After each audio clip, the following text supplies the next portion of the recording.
Assalamualaikum warahmatullahi wabarakatuh.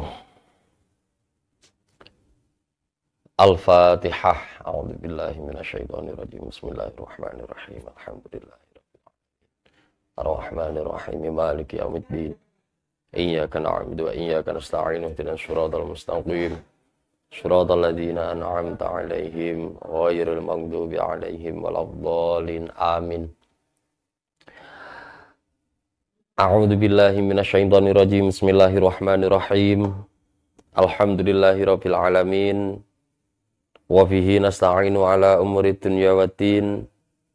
Wassalatu wassalamu ala sayyidil anbiya'i wal mursalin wa ala alihi wa sahbihi ajma'in. Qala al-muallifu rahimahullah wa nafa'ana bihi wa bi 'ulumihi wa bi asrarihi fid dharaini. Amin. Faslun utawi iki kuwana fasal suwiji wa tuqawwamu lanten aji kerta apa urudut tijarati pira-pira bondo dagangan inda akhiril hauli ing dalem akhir taun. Oleh tuqawwamu bima kelawan perkara usturiat kang den tuku apa urudut tijarah bihi kelawan ma sawaun kana padha uga ana apa urudut tijarah ya Allah ya Karim sawaun kana padha uga ana apa samanu malit tijarati rega bondo tijarah iku nisoban sak nisab amla utawa ora sak nisab. Fa imbalagot mongko lamun tumeka apa qimatul urudi kimae pira-pira bondo dagangan oleh tumeka akhirul hauli ing dalem akhir taun nisoban ing sak nisab zakaha mongko zakat sapa tajir ing qimatul urud. Wa illa lan lamun ora imbalagot qimatul urud fala mongko ora zakat. Ya Allah ya Karim, pertemuan kita kali ini akan membahas mengupas tuntas zakat perdagangan. Jadi untuk hal-hal benda-benda yang wajib dizakati, selain kemarin ada emas, ada perak, ada hewan ternak, kemudian ada zakat buah-buahan, ada zakat hasil tani, semisal makanan pokok daripada daerah tersebut, beras, gandum, atau yang lain. Sekarang kita masuk dalam pembahasan zakat perdagangan. Nah, di dalam zakat perdagangan ini ada syarat-syaratnya. Satu, yang jelas orangnya harus Islam, merdeka, kemudian memiliki yang sempurna, harta dagangan itu murni semuanya milik muzaki, yang kemudian sudah mencapai satu nisab. Kalau memang belum satu nisab maka belum wajib mengeluarkan zakat, dan kemudian harus sudah mencapai 1 tahun. Nah, cara menghitungnya adalah semua harta dagangan yang ada di toko semisal, atau mungkin gudang atau yang lain, kalau sekarang mungkin all shop, itu hartanya berada di rumah, semuanya ditotal dengan nominal yang dibuat untuk membeli harta itu. Kalau zaman dulu modal awal itu berasal dari emas atau perak, atau yang menjadi mata uang daripada daerah tersebut. Nah, laba pada hari itu, modal dan laba dan semua dagangan yang ada di toko pada waktu akhir tahun itu semuanya dikalkulasi. baik nanti mencapai 1 nisab atau belum. Pokok dikalkulasi dulu. Fa im balagot nisaban zakaha. Ketika semuanya ini di total kok sudah mencapai 1 nisab, maka wajib mengeluarkan zakat. Nah, 1 nisabnya zakat perdagangan itu setara dengan 20 miskol daripada emas. Jadi kalau mungkin diuangkan, itu dibelikan emas seberat kira-kira kurang lebih 78 gram. Itu 20 miskol. Itu di penghitungan bab zakat emas. Nah, kemudian berapa yang dikeluarkan? Wa yukhraju lan tentokake min dalika saking mengkono-mengkono kimah ba'da bulughi qimati mal tijarah ing dalem sakwuse tumekane kimai bondo dagangan nisaban ing sak nisab apa rubu'ul usyuri 1/4 saking 1/10 minhu saking dalik. Nah, kemudian yang dikeluarkan adalah 1/4 dari 1/10. Berarti anggap aja ketika sudah mencapai 1 nisab, semua benda, dagangan, keuntungan, modal yang ada pada hari itu akhir tahun, di total sebesar semisal ada 200 juta. Nah, kira-kira 200 juta ini ada nggak 1 nisab? Nah, kok melebihi, berarti mazada 200 juta ini, itu nanti dibagi 4 dibagi 10. Ketemulah zakat yang dikeluarkan itu.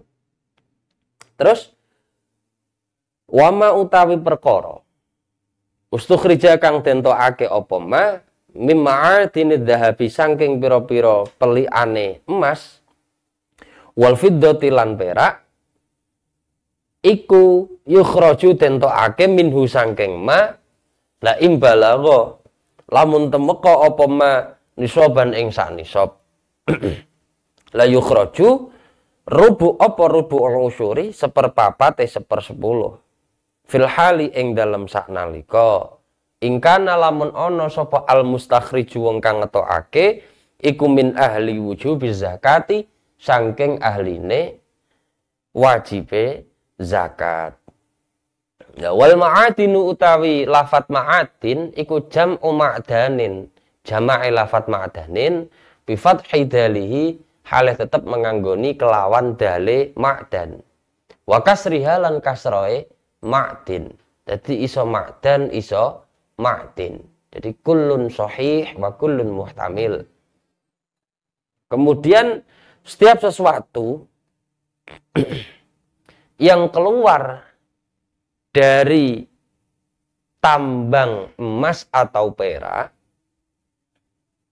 ketika sudah mencapai 1 nisab, maka seketika itu wajib mengeluarkan zakat. Zakatnya sama.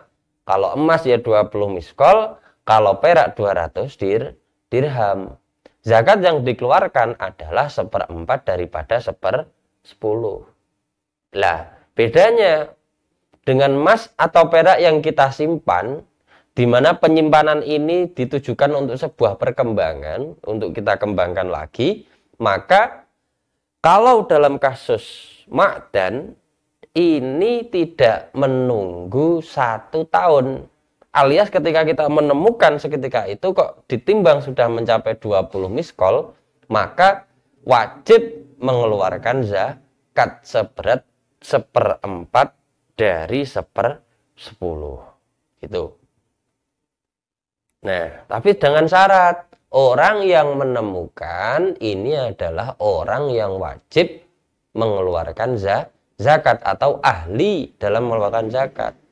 Kalau yang menemukan non-muslim ya dia otomatis nggak wajib zakat. Yang menemukan orang Islam berarti wajib zakat dan lain-lain.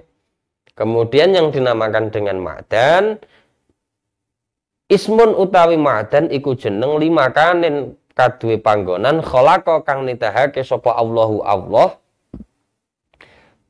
ta'ala alih temen maha luhur sapa Allah fihi ing dalemaken nitahake zalika ing mengkono-mengkono madkur minadz dzahab wal fiddah min mawat tin sangking pira-pira tanah mati au malakin utawa tanah milik. Nah, yang dinamakan dengan ma'dan sendiri adalah sebuah tempat di mana Allah menciptakan emas ataupun perak itu muncul dari tanah yang mati atau tanah yang memiliki pemilik. Nggih. Jadi jenengan macul teng wingking moro-moro nemu tambang emas. Nggih, menemu emas ataupun perak yang berupa masih ditambang itu. Nah, berarti ketika jenengan jumlah kok mencapai 20 miskol ketika emas atau perak ketika sudah sampai 200 dirham, maka seketika itu pula Anda wajib mengeluarkan zakat seberat 1/4 daripada 1/10. Nah, itu baik munculnya emas atau perak ini berada di tanah yang sudah dimiliki milik orang, jelas.